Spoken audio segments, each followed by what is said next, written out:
अंकित अपनी नई कार में शहर से दूर एक प्रोजेक्ट खत्म करके लौट रहा था।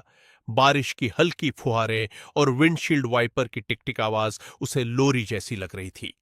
रात के 2:30 बज रहे थे। अंकित को अपनी पत्नी और 5 साल की बेटी के पास जल्दी पहुंचना था। मुख्य हाईवे पर काम चल रहा था, इसलिए उसने अपने फोन का सहारा लिया। उसने होम बटन दबाया। एक मीठी रोबोटिक आवाज आई। बाएं मुड़े और अगले 20 किलोमीटर तक सीधे चले। हाईवे से उतरते ही सड़कें पतली होती गई, स्ट्रीट लाइट्स कम होने लगी और आखिर में गायब ही हो गई।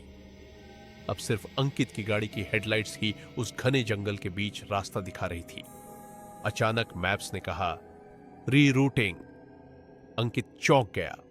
मैप्स ने उसे एक ऐसी कच्ची सड़क पर मुड़ने को कहा जहां बोर्ड पर लिखा था, प्रवेश वर्जित। लेकिन मैप्स जोर दे रहा था, यह सबसे तेज रास्ता है। अंकित ने सोचा शायद कोई स्थानीय रास्ता होगा और वह मुड़ गया। जैसे जैसे गाड़ी अंदर गई, मोबाइल का सिग्नल एक डंडे बार पर आ गया। अचानक कार का रेडियो खुद ब खुद चालू हो गया।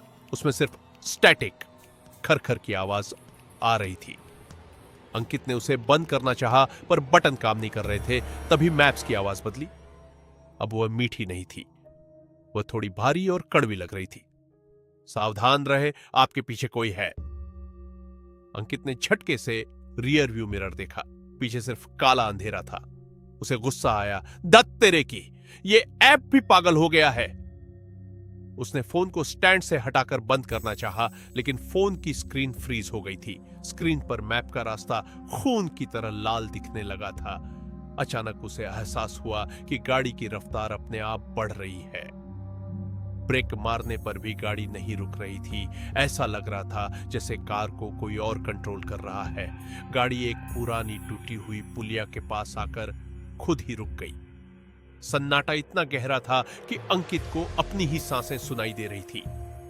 फोन की स्क्रीन पर अब मैप नहीं था, वहां एक चेहरा उभर रहा था जो धीरे धीरे साफ हो रहा था।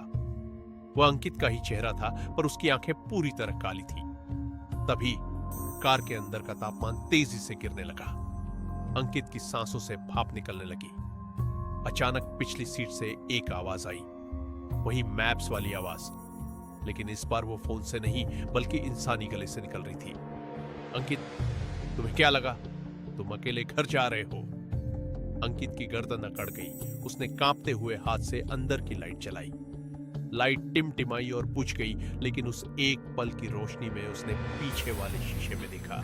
पिछली सीट पर एक धुंधली लंबी आकृति बैठी थी, जिसके हाथ अंकित के गले की तरफ बढ़ रहे थे। अंकित ने दरवाजा खोलने की कोशिश की। वह चीखा, चिल्लाया, पर कार के शीशे अब पत्थर की तरह सख्त हो चुके थे। तभी अंकित के फोन पर उसकी पत्नी का वीडियो कॉल आया। उसने कांपते हाथों से उठाया। स्क्रीन पर उसकी पत्नी नहीं बल्कि वही आकृति उसके घर के लिविंग रूम में बैठी थी। उसकी बेटी सोफे पर सो रही थी। पिछली सीट वाली आकृति ने फुसफुसाते हुए कहा, हमें तुम्हारा घर मिल गया है अंकित, वह बहुत सुंदर है। तुम्हारी जगह अब वहां मैं रहूंगा। अंकित की आंखों में आंसू थे। उसने देखा कि फोन पर मैप्स की स्क्रीन वापस आ गई। वहां लिखा था, डेस्टिनेशन रीच्ड, मंजिल मिल गई। लेकिन मैप पर जो लोकेशन पिन था वो उसके घर का नहीं बल्कि उसी सुनसान गली का था जहां वो खड़ा था। अचानक गाड़ी का इंजन जोर से गरजा। कार की हेडलाइट्स ने सामने की दीवार पर एक साया बनाया। वह साया किसी राक्षस जैसा था। पिछली सीट से वही ठंडी लंबी उंगलियां अंकित के चेहरे पर फिरी। शुक्रिया, पुरानी बॉडी अब थक गई थी। अगली सुबह पुलिस को वह कार उसी गली के अंत में मिली। कार बिल्कुल साफ थी, इंजन चालू था। ड्राइवर की सीट पर अंकित बैठा था। वह मुस्कुरा रहा था। जब पुलिस ऑफिसर ने उससे पूछा, सर आप ठीक तो हैं? अंकित ने मुड़कर देखा। उसकी आंखें पूरी तरह काली थी। उसने मैप्स जैसी रोबोटिक आवाज में कहा, रास्ता मिल गया है, अगले मोड़ पर आपकी मौत है।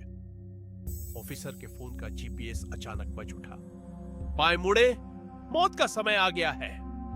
कहानी का सबक, कभी कभी हम तकनीक पर इतना भरोसा कर लेते हैं कि हम भूल जाते हैं कि हर शॉर्टकट हमें घर नहीं ले जाता।